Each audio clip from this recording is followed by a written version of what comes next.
Hello Scorpio, welcome po sa inyong reading. So this is for your September the 4th to September the 7th reading. Para po sa mga bago, don't forget to click the subscribe button. Smash the like button, comment below kung kayo po ay nakaka-resonate and hit the notification bell. Kung gusto niyo po sumali sa ating live sessions, sa kabilang channel po yan, that is Babaylan TV. Yan po ang ating unang channel catered for our international audience, no? So kung hindi niyo po maabutan yung live sessions, pwede naman po kayong magtanong as long as the question, dito po sa comment section ha, as long as the question po is answerable by yes or no. Scorpio, kung gusto niyo pong, this is a general reading. You may resonate with some bits and pieces of the reading or you may resonate with the entire reading. Take what's only yours. Simulan na natin. Scorpio, parang sinabi mo dito, ito ang pinakamasakit na ginawa mo, no? Yung pag-iwan sa akin, yung hindi pagsuyo sa relationship natin. Parang pakiwari ko pa ulit-ulit tayo dito. Pakiwari ko pa ulit-ulit lang yung yung paghingi mo ng sorry. Pero wala ka namang ginagawang action. Hindi ka na nga nag-sorry, no? Kumbaga, ang taas ng pride mo. Ikaw na yung nakagawa ng kasalanan. Hindi ka na humingi ng sorry. Ikaw pa yung may ganang mang-iwan. No? I feel used, abused, no? Mentally, emotionally. Wag naman sanang physical, no? Ibang usapan yon. Ngayon, uulitin ko na naman to. Kung physical po yung abuse na yan, huwag po muna kayo manood ng tarot cards, no? Dumiretso po kayo sa kinauukulan at humingi kayo ng tulong. Huwag nyo na munang panoorin. So, pag okay na, tsaka nyo siya panoorin. Unahin nyo muna ang inyong safety. Ayan. Pero balikan nyo ako. 9 of Cups and the 6 of Wands. Ang dali-dali mong pasayahin no? Parang sabihin natin, si Scorpio, hindi naman niya naghahangad ng sobrang maggarbo na preparasyon, no? Ibubuka mo lang yung bibig mo. Hihingi ka lang ng tawad. No, kakausapin mo lang ako. Ganun ba kahirap 'yon, no? Nakita ko dito ganun yung sobra nating pagmamahal doon sa tao na wala tayong masyadong hinihingi. Pakikipag-usap lang, pagbibigay lang ng totoo. No, minsan ikaw pa nga itong sabihin natin nag-i-invest dito sa connection. Whether nag-i-invest ng time, energy, no, money, no. Hindi palagi, no, at hindi mo rin sinusumbat. Okay, don't get me wrong. Doon sa mga cross-watchers, don't get me wrong. Hindi po siya nanunumbat.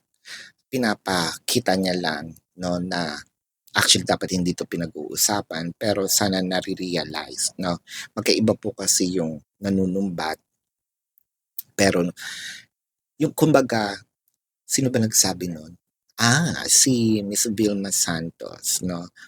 Kung hindi mo ako kayang tratuhin bilang ina, sa anak yun or bilang jowa, ayan, yun na lang, kasi ina dun sa anak tratuhin mo na lang ako bilang tao, no? Ayan, or ni Sharon Cuneta, I was never your wife. I was never been your partner. I'm just your wife, no? With the Sun and the 5 of Swords. So, ang nakikita natin dito, Scorpio, feeling mo, lumalaban ka sa isang gera na natatalo tayo. Ang masakit pa dito, yung inaasahan nating kakampi natin, either tamad, makipaglaban, tamad sumama sa'yo, or siya pa yung unang bumibitaw. With the Moon card, the Page of Wands. Ang dami ngayong tanong sa isip natin, naguguluhan tayo, humahanap tayo ng kasagutan. Ako ba ang mali? Saan ako nagkulang? O saan ako sumobra? No? Meron ba siyang iba? Ngayon yung overthinking na nangyayari sa atin, mas lalong nasasaktan eh. Mas okay sana kung sabihin na lang, diretsahin mo ko. No? Ayaw mo na ba? Hindi yung iiwan mo ako sa ere. Hindi ko alam kung nasaan na ako. No? Hindi ko na alam kung nasaan na papunta itong relasyon na to. Ni hindi ko na nga kilala ang sarili ko. 'Di ba? Nabago ko nitong relasyon na to. Hindi ko yun again sinusumbat, pero sana man lang, no, na bakit ang sakit? Hindi naman ako malungkot. Yung boses ko paiyak na, huwag kayong ganyan. Hindi, not today. Tag-ulan pa naman. Baka mamaya mabitbit ko tong energy na to, umiyak na naman ako sa isang tabi. Ganun kasi ang reader eh. Lalo na pag empathy yung reader. Nadadala yung emotion. Meron nga TikTok video na sa sobrang bigat, kakaiyak ko lang nun eh. Idinaan ko na lang siya sa lip sync. Kasi gano'n naman sa TikTok, no? Tsaka hindi rin ako marunong kumanta. So, to brush off. Anyway, let's go back. Yung paghingi ng tawad, I think na sabihin natin, they are working on it, no? Huwag tayong masyadong nag-overthink kasi kung ano-ano na naiisip natin eh. Actually, para tayong si Alice in Wonderland, no? Hindi yung isang Alice ha, nasa Malaysia yun eh. Ay, Indonesia pala. Well, pabalik na naman. Anyway, naku, baka maano ako dito political ito. I'm doing it for a joke. Anyway, so parang ang sinasabi mo dito, para kang si Alice, and sinasabi ko is para kang si Alice in Wonderland. Tumalon ka doon sa rabbit hole. Baka naman kasi ang OA na rin ng overthinking mo, no? I want you to know na ikalma mo yung sarili mo, magpahinga ka. Si person naman kasi, they're working on their apology, no? Baka mahanap siya talaga ng tamang panahon, no? Wag kasi meron ka ring sabihin natin, may tama din yung ginagawa mo. Kasi emotion or pain is also an emotion and it should be felt, no?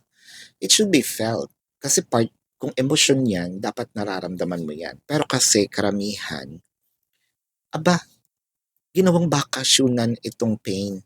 No, that is your path towards healing. Pero parang nag-enjoy sa pain, no?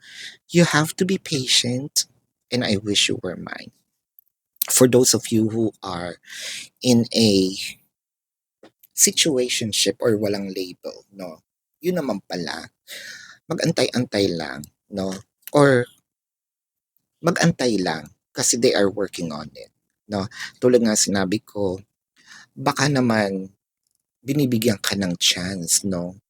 Ayusin ang sarili, no? Baka mamaya, baka pati pagligo, hindi porket malamig, hindi naliligo, ayan. Ayusin ang sarili, no? Para pag nakita ka niya, na masabi niya sa sarili niya, ay, mali pala talaga, no? Eto na pala siya. Oh, diba? Kesa yung pag nakita ka niyang lost siya, ay tama pala yung decision ko, natakot pa. Tingnan natin dito ang zodiac sign ni person. This could be their sun sign or a placement in their chart, no? I'm seeing Sagittarius, Pisces, Leo, Taurus, Virgo, Sagittarius, napaka-dominant, no? Capricorn, did I just say, yeah, Scorpio. So this is your reading. No, Cancer. So buo din ang water placement. So this is your reading, Scorpio, para po sa mga bago. Don't forget to click the subscribe button, smash the like button, comment below kung kayo po'y nakaka-resonate, hit the notification bell. Kung gusto nyo pong sumali sa ating live session sa kabilang channel po yan, that is Babaylan TV. Kung hindi niyo po maabutan yung live sessions, pwede naman kayo magtanong dito sa comment section as long as the question po is answerable by yes or no. Kung hindi kayo papatulugin ng yes or no na sagot, dumiretso na po kayo sa description box. Nandun po yung link ng aking website. Click the link. Ang unang bubungad po sa inyo question form.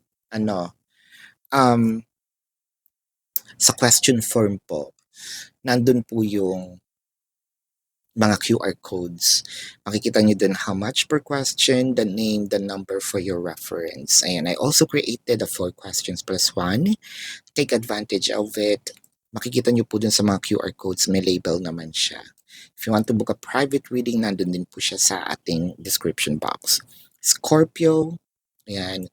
Kung hindi naman kayo nagmamadali, pwede naman kayong sumali sa ating raffle ng free reading. All you need to do is to report those fake accounts and then take a screenshot of your report, send it to the designated email. No, bubunot po tayo ng winner pag nagapi natin lahat yung fake accounts na yan. And kung hinahanap niyo po yung ibang readings, no, especially for those who still care about their exes, nandun po siya sa Facebook. Kung hindi niyo po mahanap yung Facebook, bumalik kayo doon sa question form, i-click nyo lang po yung icon, no? Tapos i-route na kayo doon. So, sa kung anong social media, no? Mas maganda kung i-follow nyo ako sa lahat. Ayan. So, this is your reading, Scorpio. Love and light. Namaste. See you po sa susunod na reading. Goodbye.